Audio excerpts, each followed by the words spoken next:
بسم اللہ الرحمن الرحیم۔ گمنام ہیرو کے معزز ناظرین، السلام علیکم۔ آئیے چلتے ہیں کہانی کی طرف۔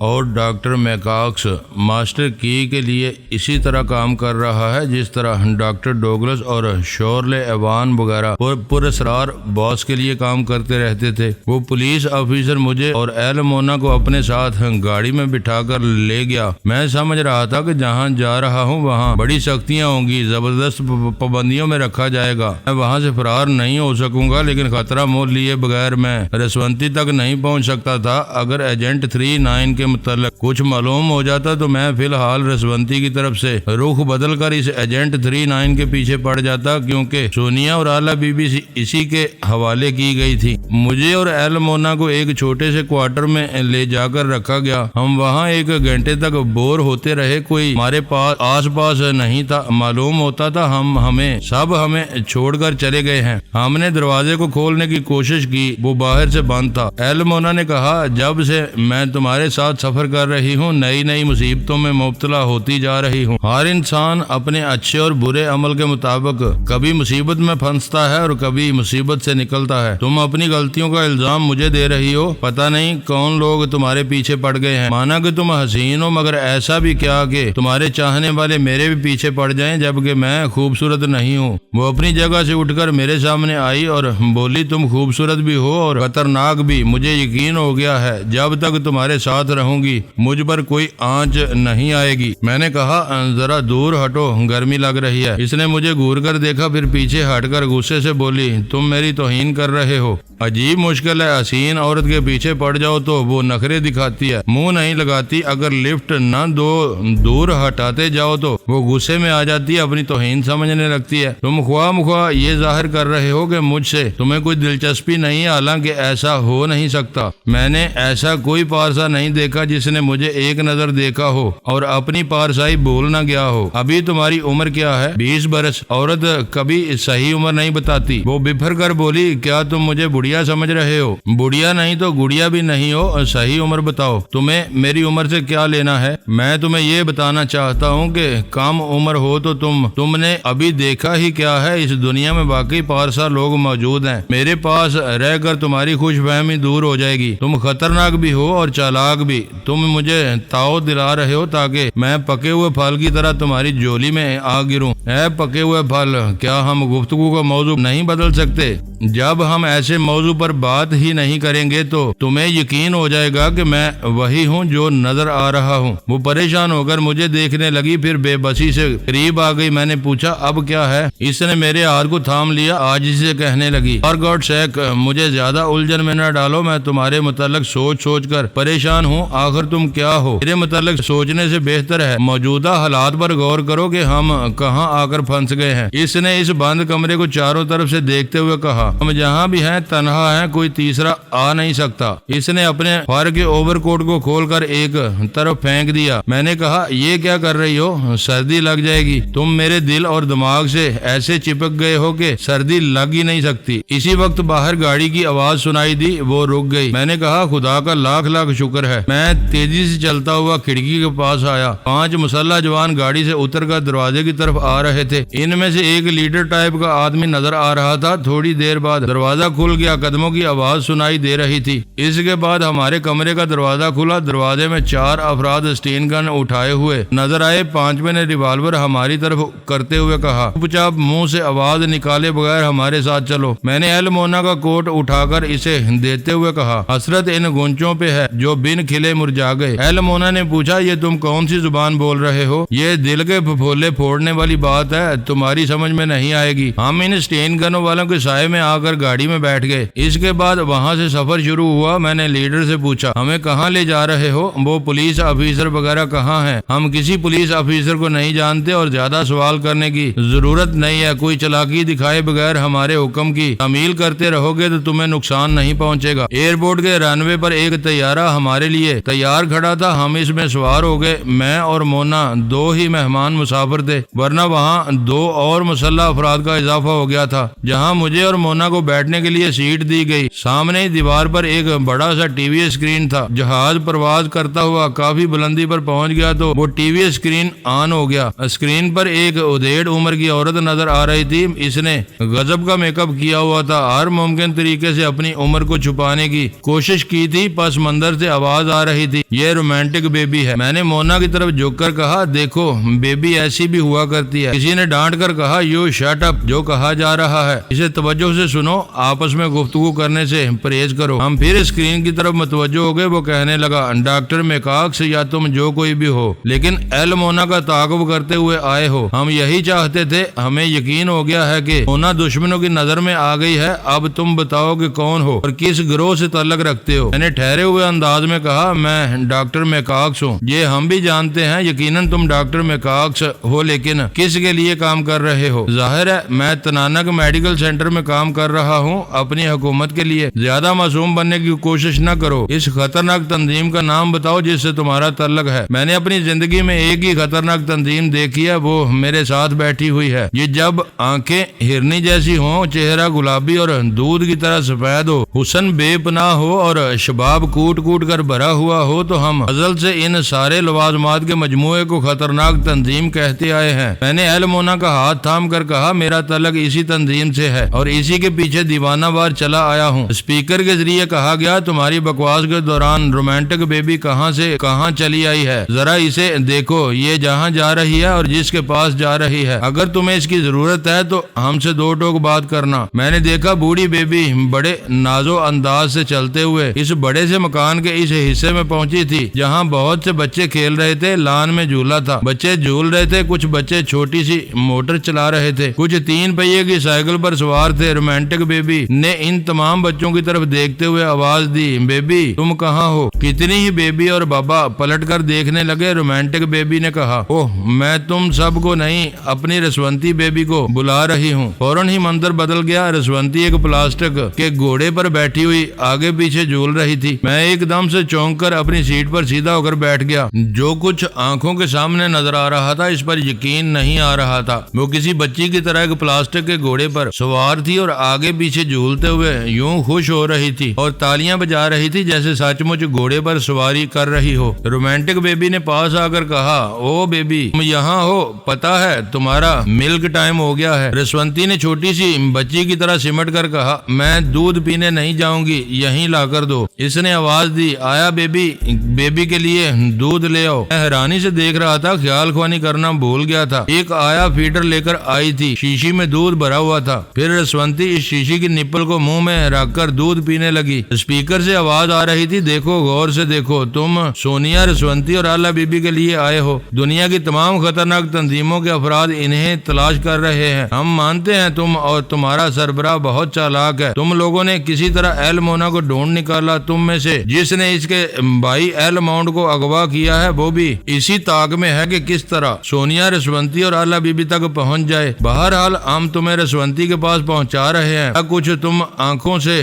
دیکھ رہے ہو وہ کوئی خواب نہیں ہے، کوئی کہانی قصہ نہیں ہے، کوئی ڈرامہ نہیں ہے، کوئی دکھاوا نہیں ہے۔ رسونتی حقیقتاً ایک نادان بچی بن چکی ہے۔ میں نے اپنی جگہ سے اٹھ کر بے اختیار چیختے ہوئے کہا، نہیں ایسا نہیں ہو سکتا، رسونتی کے ساتھ ایسا نہیں ہو سکتا۔ کیوں نہیں ہو سکتا؟ جب تم اس کے پاس پہنچو گے تو یقین آ جائے گا۔ میں دب سے بیٹھ گیا۔ اچانک یاد آیا کہ خیال خوانی کے ذریعے تصدیق کر سکتا ہوں۔ میں نے دوسرے ہی لمحے پرواز کی۔ مجھے رسونتی کی آواز، اس کا لب و لہجہ اچھی طرح یاد تھا۔ بھلا اس میں اسے کیسے بلا سکتا تھا؟ لیکن میری سوچ کی لہریں بھٹکتی رہیں، رسونتی تک نہ پہنچ سکی۔ میں پریشان ہو کر اسکرین پر رسونتی کو دیکھنے اور سوچنے لگا۔ جب میں نے توجہ سے دوسری بار اس کی آواز سنی تو وہ فیڈر واپس کرتے ہوئے کہہ رہی تھی، میں اور نہیں پیوں گی۔ رومانٹک بیبی کہہ رہی تھی، اچھے بچے ضد نہیں کرتے، چلو اسے ختم کرو۔ رسونتی نے شیشی کو ہاتھ میں لیا، پھر ایک طرف پھینکتے ہوئے کہا، میں نے کہہ دیا نا نہیں پیوں گی، جاؤ یہاں سے۔ بوڑھی بیبی نے اس کے کان پکڑ کر کہا، بیبی بہت ضدی اور بدتمیز ہو گئی ہو، آئندہ ایسا کرو گی تو سزا دی جائے گی۔ اس دفعہ میں نے رسونتی کی آواز کو سنا تو اس میں کافی تبدیلی آ چکی تھی۔ اس میں بچپنا تھا، لب و لہجہ بدل گیا تھا۔ تب میں نے اس بدلے ہوئے لہجے کو گرفت میں لے کر خیال خوانی کی پرواز کی اور اس کے دماغ میں پہنچ گیا۔ مجھے مجھے دماغ میں جگہ تو مل گئی، لیکن یہ کیسے تصدیق ہو کہ میں رسونتی کے دماغ میں تھا جسے میں برسوں سے جانتا تھا، جو میری شریک یاد تھی، جو میرے بچے کی ماں تھی۔ میں اسے نہیں پہچان رہا تھا، لیکن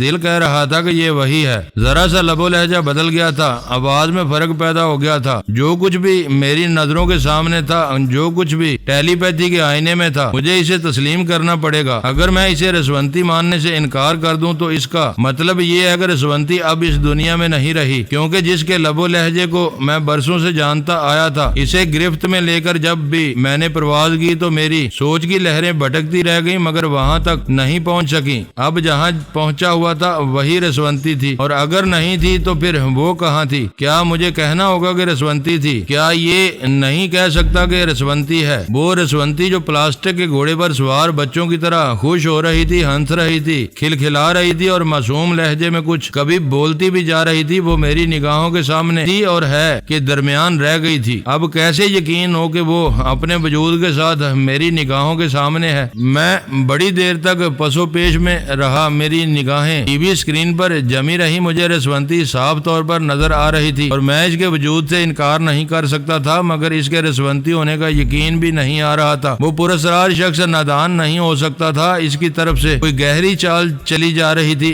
میرے سامنے نہ جانے کس رسونتی کو پیش کر کے مجھے الجھایا جا رہا تھا۔ اس معاملے کی تہہ تک پہنچنے کے لیے ہر پہلو سے سوچنا اور سوچنے سے پہلے ذہنی طور پر پرسکون رہنا لازمی تھا۔ فی الحال سکون سے سوچنے سمجھنے کا موقع نہیں تھا۔ طیارے کے اسپیکر کے ذریعے مجھے مخاطب کر کے پوچھا جا رہا تھا، ہاں تو ڈاکٹر کاکس تم کون ہو؟ اس سے پہلے کہ میں کچھ کہتا اسپیکر نے کہا، جواب میں یہ نہ کہنا کہ تم ڈاکٹر ہو اور تمہارا نام میکاکس ہے۔ میں نے جواباً کہا، جب مجھے اپنے نام سے اور پیشے سے انکار کرنے کے لیے کہا جا رہا ہے تو خود ہی بتا دو کہ میں کون ہوں۔ تم جو کوئی بھی ہو، ماسٹر کی کے خاص آدمیوں میں سے ہو۔ تم نے جس کامیابی سے ایل مونا کا تعاقب کیا، اس لڑکی سے دوستی کرنے اور اس کا اعتماد حاصل کرنے میں جس ذہانت کا ثبوت دیا ہے، اس سے ثابت ہوتا ہے کہ ماسٹر کی تمہاری غیر معمولی صلاحیتوں پر ناز کرتا ہوگا۔ میں نے اسکرین پر رسونتی کو دیکھا، پھر جواب دیا، تم لوگ میری کسی بات کا یقین نہیں کر رہے ہو۔ اگر یقین کرنا چاہو تو میں قسم کھا کر کہتا ہوں ماسٹر کی سے میرا تعلق نہیں ہے، تو پھر تمہارا تعلق بابا فرید واسطی کے ادارے سے ہے۔ میں ذرا سنبھل گیا۔ وہ کہہ رہا تھا، مسٹر میکاکس، ابھی تمہارے متعلق تازہ ترین رپورٹ حاصل ہوئی ہے۔ ہماری سیکرٹ ایجنسی نے تمہارے ماضی کو کھنگالا ہے اور یہ حقیقت معلوم کی ہے کہ تمہارا بچپن اور جوانی کے ابتدائی ایام بابا فرید واسطی کے ادارے میں گزرے ہیں۔ تم نے وہاں سے اعلیٰ تعلیم حاصل کی، مختلف میڈیکل سینٹروں میں خدمات انجام دیتے ہوئے الاسکا پہنچے اور اپنے ماضی کو چھپانے کی کوشش کرتے رہے تاکہ تمہارا تعلق بابا صاحب سے ظاہر نہ ہو۔ میں نے ڈٹائی سے کہا، ہم بڑی حیرت انگیز معلومات ہیں۔ اگر یہ رپورٹ درست ہے تو پھر مجھ سے پوچھنے کے لیے کیا رہ گیا ہے؟ یعنی تم اس رپورٹ کو درست تسلیم نہیں کر رہے ہو؟ میرے ماضی سے متعلق رکھنے والے کاغذات تنانا میڈیکل سینٹر میں ہیں، وہ کاغذات جعلی ہیں، اور میں کہتا ہوں کہ تم لوگوں کو ملنے والے تازہ ترین رپورٹ غلط ہے۔ تھوڑی دیر تک خاموشی رہی۔ جو لوگ مجھ سے باتیں کر رہے تھے، مجھے ان کے خیال پڑھنے کا موقع نہیں مل رہا تھا۔ مجھ سے متواتر سوالات کیے جا رہے تھے، جواب دینے کے لیے دماغی طور پر حاضر رہنا لازمی تھا۔ موجودہ رسونتی کی اصلیت معلوم کرنے کے لیے فی الحال رومانٹک بیبی بھی میری خیال خوانی سے محفوظ تھی۔ بہرحال بکری کی ماں کب تک خیر منائے گی؟ اسپیکر سے آواز آئی، مسٹر میکاک، ہم مانے لیتے ہیں کہ تمہارے متعلق ملنے والی اطلاعات غلط ہیں۔ اگر تمہارا تعلق کسی تنظیم سے نہیں ہے، اگر تم ہمارے لیے بے ضرر ہو تو ایل مونا کا تعاقب کیوں کرتے آ رہے ہو؟ میں نے سرد آ بھر کر پاس بیٹھی ہوئی ایل مونا کو دیکھا، پھر کہا، عاشق نے غالب نکما کر دیا، ورنہ ہم بھی آدمی تھے کام کے۔ گویا تم مونا کے عاشق ہو۔ چلو یہ بھی مان لیتے ہیں۔ یہ بتاؤ، اگر مونا تمہیں مل جائے تو اس کے ساتھ کیا سلوک کرو گے؟ وہی جو حسن سلوک کہلاتا ہے، مگر اس سلوک کا ذکر کسی سے کیا نہیں جاتا۔ تمہیں پوچھتے ہوئے شرم آنا چاہیے۔ بکواس مت کرو، تم جھوٹے ہو، تم ایل مونا کے دیوانے نہیں ہو۔ یہ تمہارے پاس آئی تھی مگر تم نے اسے ہاتھ بھی نہیں لگایا۔ میری سمجھ میں نہیں آ رہا کہ ہاتھ نہ لگانے پر تمہیں افسوس کیوں ہو رہا ہے جبکہ ایل مونا خوش ہے۔ ایل مونا نے میرے قریب ہو کر آہستگی سے کہا، اب باتیں نہ بناؤ، ان کے سوال کا معقول جواب دو۔ جب تم میرے دیوانے ہو، جب میں حاصل ہو رہی تھی تو تم پارسا کیوں بن گئے تھے؟ میں نے کہا، میرا جواب تمہارے باتوں میں ہے۔ بے شک مجھے اپنی پارسائی پر فخر ہے۔ میں تمہارا عاشق ہوں، گناہگار کہلانا نہیں چاہتا۔ اسپیکر سے کہا گیا، ہم دیکھنا چاہتے ہیں تم کب تک اپنی اصلیت چھپاؤ گے۔ چلو ہم تمہاری پارسائی کو بھی تسلیم کرتے ہیں۔ اب یہ بتاؤ، تم تم نے پیرس سے ایل مونا کے ساتھ سفر شروع کیا۔ طیارے میں پہلے تو ابراہیم ڈیوس مارا گیا، اس کے بعد تنانا میں ڈاکٹر ڈگلس ختم کر دیا گیا۔ اب 24 گھنٹے بھی نہیں گزرے تھے کہ ہوائی سفر کے دوران شورل ایبان اچانک موت کی آغوش میں چلا گیا۔ تینوں اموات یا تینوں قتل انتہائی پراسرار تھے اور تینوں واردات تمہاری موجودگی میں ہوئی، ایسا کیوں؟ یہ سوال قتل ہونے والوں سے اور قتل کرنے والوں سے پوچھنا چاہیے۔ بائی دی وے، میں ایک ڈاکٹر ہوں، میرے سامنے کتنے ہی قتل ہونے والے اپنی زندگی میں آنے اور زندگی کے بعد لائے گئے، تم صرف 3 قتل کی بات کر رہے ہو۔ ہاں، اگر مجھے ان وارداتوں میں ملوث کرنا چاہتے ہو تو یہ سراسر نادانی ہوگی۔ بے شک وہ تینوں قتل انتہائی پراسرار تھے، پہلے تمہیں اسرار کو سمجھنا چاہیے پھر الزام دینا چاہیے۔ تم بہت چلاک بننے کی کوشش، اسپیکر سے کہنے والا اپنی بات پوری نہ کر سکا، اچانک ہمارا طیارہ ڈگمگانے لگا تھا۔ میں نے چند لمحوں تک کسی کے کچھ کہنے کا انتظار کیا، پھر خیال خوانے کی پرواز کی، چشمے زدن میں وہاں پہنچ گیا جہاں سے اسپیکر کے ذریعے مجھے مخاطب کیا جاتا رہا تھا۔ وہ سب پائلٹ کے کیبن میں بیٹھے ہوئے آپس میں باتیں کر رہے تھے۔ ان کی باتوں سے معلوم ہوا کہ طیارہ برفانی طوفان میں گر گیا ہے۔ یہ مصیبت یک طرفہ نہیں، 2 طرفہ تھی۔ ایکسیلیٹر میں خرابی پیدا ہو گئی تھی، طیارے کو واپس کوزبو کی طرف نہیں لے جایا جا سکتا تھا۔ آگے آدھے گھنٹے کی مسافت پر اوپر بے کا ہوائی اڈا تھا، مگر وہاں سے بھی طوفان کا سگنل مل رہا تھا۔ طیارے کے اندر سنسنی پھیل گئی۔ اگلے چند منٹوں میں کیا ہونے والا تھا یہ کوئی نہیں جانتا تھا۔ ان لوگوں نے اپنی دانست میں بڑی چلاکی سے مجھے گھیر لیا تھا، لیکن قدرتی آفات میں خود گر گئے تھے۔ ویسے طوفان کی تباہ کاری اور طیارے کی خرابی نے مجھے بھی تشویش میں مبتلا کر دیا تھا۔ موت کو ایک دن آنا ہے۔ تشویش یہ تھی کہ خواہ مخواہ کی موت سے کس طرح بچا جا سکتا تھا۔ پائلٹ اور جہاز دیگر عملہ سے طیارے کو اپنے کنٹرول میں رکھے اور کسی قریبی ایئرپورٹ سے امداد حاصل کرنے کی بھرپور کوششیں کر رہا تھا۔ پائلٹ مائک کو منہ کے قریب لگائے ہوئے مے ڈے کی رپورٹ لگا رہا تھا۔ مے ڈے ایک بین الاقوامی کوڈ ہے، اس کا مطلب ہے طیارہ یا بحری جہاز مشکلات میں گر گیا ہے، لہذا فوری مدد پہنچائی جائے۔ مے ڈے کے جواب میں کہیں سے ہدایت دی جا رہی تھی کہ ہمارے طیارے کے لیے قریب ترین خشکی کا حصہ سینٹ لارنس کا جزیرہ ہے، طیارے کو وہاں لے جا کر اتارنے کی کوشش کی جائے۔ ایل مونا کا حسین چہرہ زرد پڑ گیا تھا، اس نے بے اختیار میرے ہاتھ کو اپنے دونوں ہاتھوں میں تھام لیا تھا۔ ڈوبتے وقت میں ہی اس کا سہارا تھا، میرا سہارا صرف خدا ہے، میری زندہ دلی نے سمجھایا۔ منہ لٹکا کر نہ بیٹھنے اور فکر کرنے سے موت نہیں ٹلتی، جو ہونا ہے ہو کر رہے گا، پھر موت سے پہلے موت کی سی خاموشی کیوں رہے؟ میں نے بلند آواز سے پوچھا، اے بھائی صاحب،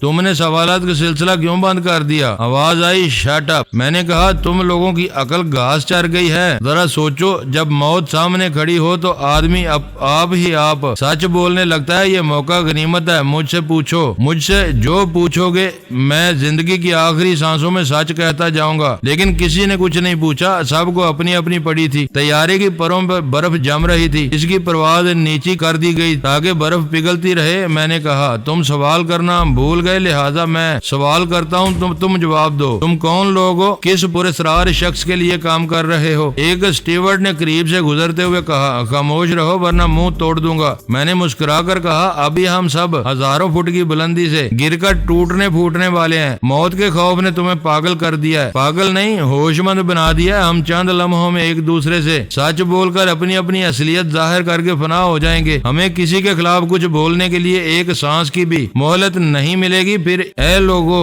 اپنی اصلیت کیوں چھپاتے ہو؟ ایل مونا نے کہا، ایسے وقت موت کا ذکر کر کے اور دہشت زدہ کر رہے ہو، پلیز خاموش رہو۔ میرے خاموش رہنے سے ہونی انہونی نہیں ہو سکتی۔ وہ دوسری جانب دیکھتے ہوئے دعا مانگنے کے انداز میں بولی، او گاڈ، اب کیا ہوگا؟ کیا ہم کسی طرح بچ نہیں سکتے؟ ہمارے چاروں طرف برفانی طوفان کی دھند چھائی ہوئی ہے، نیچے زمین نہیں ہے، سمندر بھی نہیں ہے، کیونکہ اس علاقے کی سمندری سطح پر برف کے تودے بہتے رہتے ہیں۔ یہ طیارہ کہیں اتر نہیں سکتا، پھر ہم کس طرح بچ سکتے ہیں؟ وہ غصے سے بولی، کیا تم اچھی بات منہ سے نہیں نکال سکتے؟ اچھی بات محبت کی بات ہوتی ہے، آؤ ہم محبت کریں۔ میں نے اس کا ہاتھ اپنی طرف کھینچا۔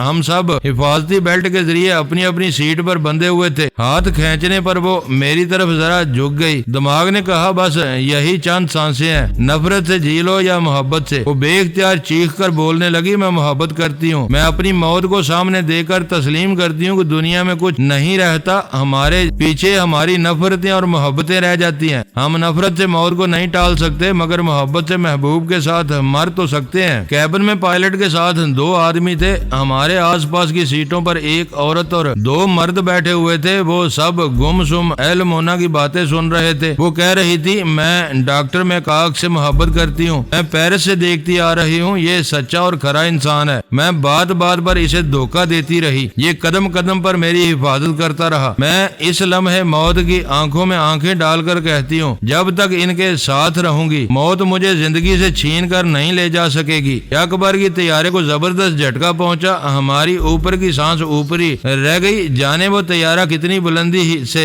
پستی کی طرف گیا تھا۔ جیسے ہی سانس میں سانس آئی ایل مونا نے زور کا کہا لگایا، ہا ہا ہا، میں ابھی زندہ ہوں، میں نہیں مر سکتی، تم نے دیکھا میکاکس؟ طیارہ بے شک پستی کی طرف جھٹکے سے گیا تھا مگر ہنوز پرواز کر رہا تھا۔ ایل مونا نے کہا، میکاکس تم ٹھیک کہتے ہو، ہمیں زندگی کے اس اہم موڑ پر سچ بولنا چاہیے، میں سچ بولوں گی، کسی سے کچھ نہیں چھپاؤں گی، میں نے کہا۔ میں نے وہ آگے کچھ نہ کہہ سکی، میں نے اس کے لبوں پر خاموشی کی مہر لگا دی۔ وہ اعتراف کرنا چاہتی تھی کہ اس نے گوری سجاتا کے بدن سے قیمتی ہیرا چرایا تھا۔ زندگی کے آخری سانسوں میں دنیا والوں کا ڈر نہیں رہتا، وہ بھی اپنے پراسرار باس سے ڈرنا بھول گئی، مگر میں نے اسے کہنے کی اجازت نہیں دی کیونکہ میں خدا کی ذات سے مایوس نہیں تھا۔ میرے دماغ کی گہرائیوں میں یہ یقین چھپا ہوا تھا کہ انسانی ہاتھ ہوں یا قدرتی آفات، مارنے والوں سے وہ بچانے والا ہمارا محافظ کل ہے۔ میں نے پائلٹ کے خیالات پڑھے، نیچی پرواز کے باعث دور پستی میں برفیلی زمین دکھائی دے رہی تھی مگر وہ زمین نہیں تھی، اس کے نیچے سمندر تھا، اس کی سطح پر برف کی طویل و عریض چادر بہ رہی تھی۔ الاسکا کے شمال مغربی سمندر میں بہنے والی چادریں عموماً ٹھوس اور مضبوط ہوتی ہیں، ایسی برفیلی زمین کو آئس فلوٹ کہا جاتا ہے۔ ایسے آئس فلوٹ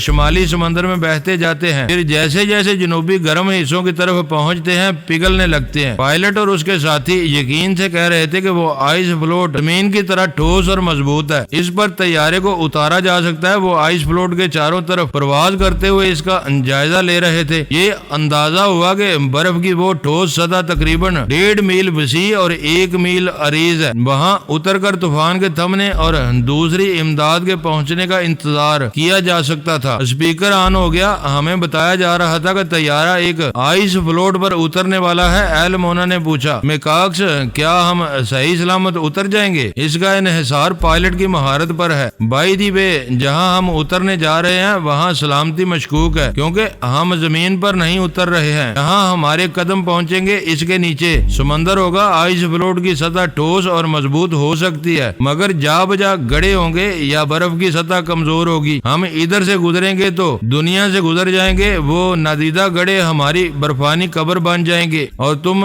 ڈرا رہے ہو؟ کیا تم ڈرنے والی بچی ہو؟ اس نے میرے شانے پر ہاتھ رکھ کر کہا، تمہارے ساتھ تو ایک بچی کی طرح ڈرپوک بن کر رہنے کو ہی جی چاہتا ہے۔ اسی وقت طیارے نے آئس فلوٹ کی سطح کو چھو لیا، ایک ہلکا سا جھٹکا محسوس ہوا، میں نے کھڑکی کے پار دیکھا، دن کے وقت بھی دور تک نظر نہیں آ رہا تھا، برف کے ذرات اڑ رہے تھے۔ طیارہ اس سطح پر دوڑتا ہوا ایک جگہ رک گیا، تھوڑی دیر تک طیارے میں گہری خاموشی رہی۔ موت کے منہ سے نکل کر نئی زندگی ملے تو مشکل ہی سے یقین آتا ہے، سب کے سب یوں بیٹھے تھے جیسے اپنی قبر میں اٹھ کر بیٹھ گئے ہوں۔ پھر ایل مونا نے ایک گہری سانس لی اور کہا، ہم زندہ ہیں، ہمیں اس طیارے سے نکلنا چاہیے۔ وہ حفاظتی بیلٹ کھولنے لگی۔ اسٹیورڈ نے اپنی جگہ سے اٹھ کر کہا، مونا آرام سے بیٹھی رہو، پہلے ہم باہر جا کر آئس فلوٹ کا جائزہ لیں گے۔ وہ شخص باہر جانے کی تیاریاں کرنے لگے، وہ ایک دوسرے کی پشت پر ٹول کٹ باندھ رہے تھے، کٹ تھیلے کے اندر ضروری اوزار رکھے ہوئے تھے، سامنے سینے پر جو کٹ باندھی گئی اس میں کچھ کھانے پینے کا سامان اور مختلف ہتھیار تھے، کیونکہ برف کا طوفان رواں تھا، کسی وقت بھی ہریکی اچانک چھا سکتی تھی، اس لیے ٹارچ وغیرہ رکھ لی گئی تھی۔ پاؤں میں سکیٹنگ شوز تھے اور ہاتھوں میں آہنی چھڑیاں تھیں جن کے ذریعے وہ برف کی کھوکھلی سطح کا اندازہ کر سکتے تھے۔ وہ چلے گئے، میں بھی ان کے ساتھ دماغی طور پر باہر پہنچ گیا۔ وہ آنکھوں سے دوربین لگائے دیکھ رہے تھے، دوپہر کا وقت تھا، سورج سر پر ہوگا مگر نظر نہیں آ رہا تھا،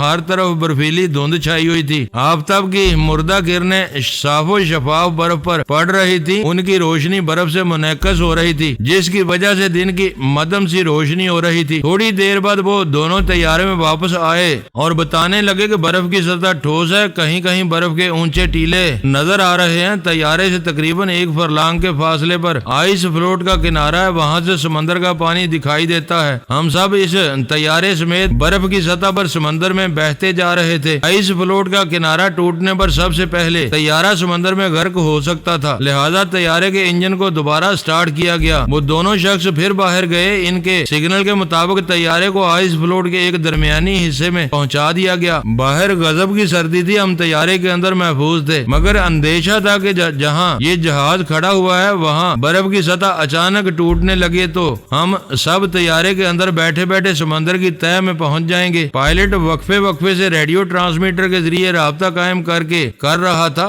بار بار یہی جواب موصول ہو رہا تھا کہ برفانی طوفان میں امدادی طیارہ نہیں بھیجا جا سکتا، لہذا طوفان کے تھمنے تک ہمیں اسی آئس فلوٹ پر انتظار کرنا ہوگا۔ وہ آئس فلوٹ گویا ایک عارضی جزیرہ تھا۔ اس جزیرے میں 8 عدد بھٹکے ہوئے مسافر تھے، ان میں سے ایک میں تھا، دوسری ایل مونا تھی، مونا کے علاوہ ایک اور عورت تھی، باقی 5 مرد تھے، یعنی میرے 6 دشمن تھے۔ سب کا تعلق اس پراسرار شخص سے تھا جس کے متعلق اس کے تمام اعلی کار بھی کچھ نہیں جانتے تھے۔ ایل مونا بھی ایک اعلی کار تھی مگر میری دشمن نہیں تھی۔ اس طیارے کا پائلٹ ہی ان کا پارٹی لیڈر تھا۔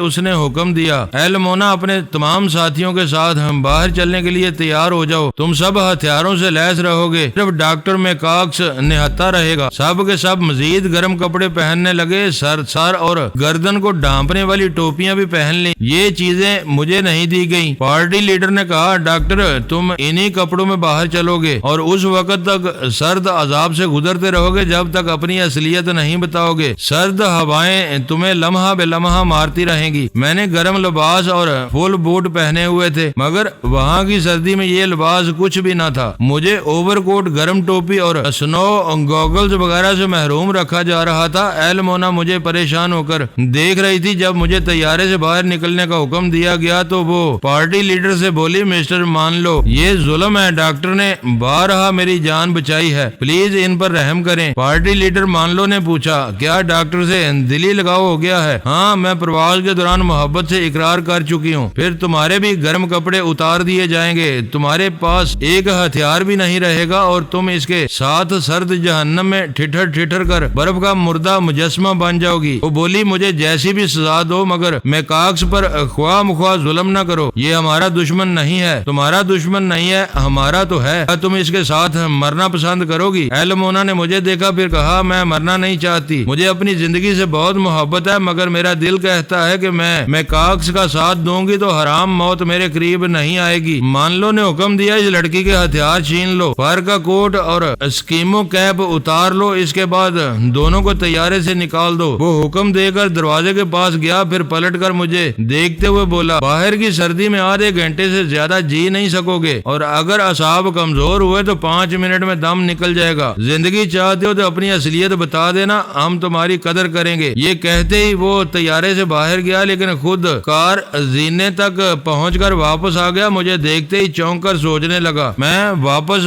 کیوں آ گیا؟ کیا میں کچھ بھول گیا ہوں؟ میں نے کہا، مسٹر مان لو میری بات مان لو، میری اصلیت معلوم کرنے کی ضد نہ کرو، میرے گمنام رہنے میں تم سب کی بھلائی ہے۔ اوہ، برائی کیا ہے؟ بھلا برائی کیا ہو سکتی ہے؟ تم بھلے آدمی ہو، میری بھلائی چاہتے ہو، بھی میرے خلاف اپنا حکم واپس لوگے؟ اس نے مجھے سوچتی ہوئی نظروں سے دیکھا، دوسرے لفظوں میں نے اسے یوں دیکھنے اور پھر حکم دینے پر مجبور کیا۔ اس نے حکم دیا، ڈاکٹر کو مکمل لباس اور ٹول کٹ وغیرہ دے دو۔ یہ کہتے ہی وہ میری مرضی کے مطابق طیارے سے باہر چلا گیا۔ اس کے آگے پیچھے 2 مسلح جوان تھے۔ وہ زینے سے اتر کر نیچے برف کی سطح پر آیا۔ سوچنے لگا مجھے کیا ہو گیا ہے، پہلے تو میں نے ڈاکٹر کو سزا دینے کا حکم دیا، پھر ہمدردی پر اتر آیا، کیا میں ڈاکٹر کی شخصیت سے متاثر ہو رہا ہوں؟ کو پائلٹ نے کہا، مسٹر مان لو دشمن سے ہمدردی نقصان پہنچاتی ہے، اگر اسے عام لباس میں طیارے سے باہر لایا جاتا تو سردی سے ٹھٹر کر سب کچھ اگل دیتا۔ مان لو نے پریشان ہو کر طیارے کی جانب دیکھا، پھر آہنی سلاخ کو برف میں دے مارا، سلاخ برف کی سطح میں دھنس گئی۔ اس نے بڑی تشویش سے کہا، کیا یہ ڈاکٹر کچھ عجیب سا نہیں ہے؟ کو پائلٹ نے کہا، یہ بڑی مضبوط قوت ارادی کا مالک ہے، ہمارے پاس سے یہ زندہ واپس نہیں جائے گا، مگر اتنے اعتماد سے کہہ رہا تھا کہ تم اپنا حکم واپس لوگے اور تم نے یہی کیا۔ مان لو کچھ کہنا چاہتا تھا، پھر مجھے دیکھ کر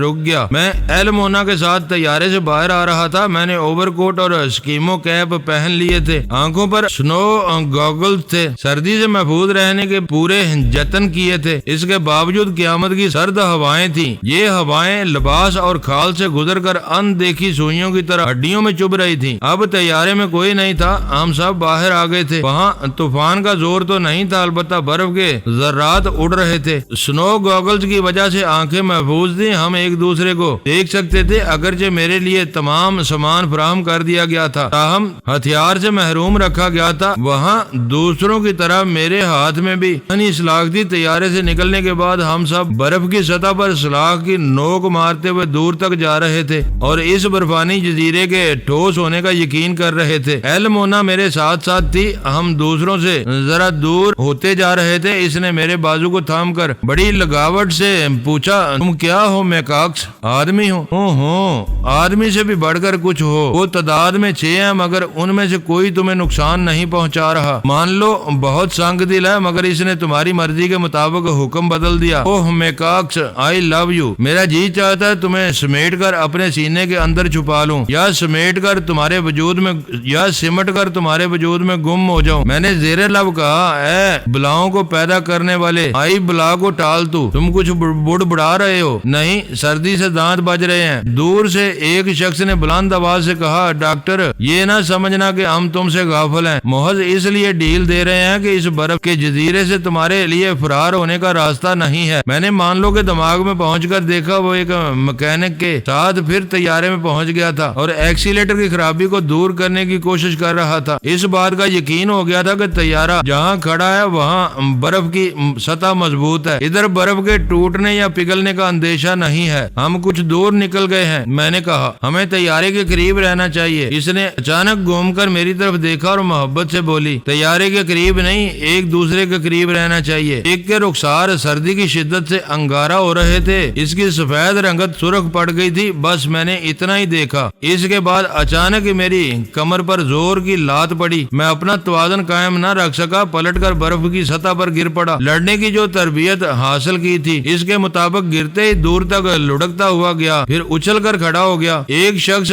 مونا کی کلائی پکڑے ہوئے مجھ سے کہہ رہا تھا، ڈاکٹر، مونا سے محبت کرنے کے لیے شیر کا دل چاہیے، اور مونا تم بڑی پارسا بنتی تھی، تم نے میری آفر ٹھکرا دی۔ میں نے باس کے ڈر سے خاموشی اختیار کر لی تھی، مگر ڈاکٹر کے ساتھ تمہیں چھوٹ نہیں دے سکتا۔ تم کیا دے سکتے ہو یہ بتا دو۔ اس نے میری طرف ریوالور کا رخ کرتے ہوئے کہا، تمہارے نام ایک گولی دے سکتا ہوں۔ میں نے ہنستے ہوئے کہا، یہ مجھ سے دل لگا رہی ہے اور تم دل لگی کر رہے ہو۔ ابھی میں نے تمہارے پارٹی لیڈر کو اپنی اصلیت نہیں بتائی ہے، پھر تم مجھے گولی کیسے مار سکتے ہو؟ تم بہت چالاک ہو، یہ سمجھ گئے ہو کہ ہم تمہاری اصلیت معلوم کرنے کے لیے تمہیں زندہ رکھیں گے، مگر کب تک؟ ہم جب بھی تمہاری طرف سے خطرہ محسوس کریں گے گولی مار دیں گے۔